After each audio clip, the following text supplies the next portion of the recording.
తెలంగాణలో నిత్య సరుకులు కూరగాయల ధరలు అమాంతం పెరుగుతున్నాయి. ఏం కొనేటట్టు లేదు, ఏం తినేటట్టు లేదు అన్న పరిస్థితులు ఉన్నాయి. నిత్యావసర సరుకుల ధరల పెరుగుదలతో ఇప్పటికే ఇబ్బందులు ఎదుర్కొంటున్న సామాన్యుడిపై మూలిగే నక్కపై తాడిపండు చందంగా కూరగాయల ధరలు భారం పడింది. దీంతో సామాన్య వ్యక్తి బతికేదెలా అనే ప్రశ్నలు ఉత్పన్నమవుతున్నాయి. హోల్సేల్ బహిరంగ మార్కెట్లో కూరగాయల ధరలకు రెక్కలొచ్చాయి. రోజు రోజుకు ధరలు పెరుగుతుండటంతో సామాన్యులు బెంబలెత్తిపోతున్నారు. బీన్స్, చిక్కుడు, బీరకాయ, పచ్చిమిర్చి, దొండకాయ, వంకాయ ఇలా అన్ని కూరగాయల రేట్లు రెట్టింపయ్యాయి.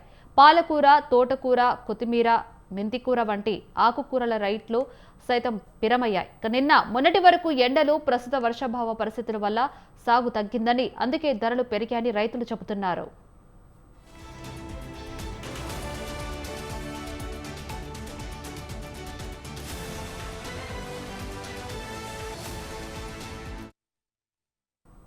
రాష్ట్రంలోని పలు జిల్లాలో భూగర్భ జలాలు తగ్గిపోవడం, సాగునీటి వసతి, ఇతర కారణాల వల్ల కూరగాయలు పండించేందుకు రైతులు ఆసక్తి చూపడం లేదు.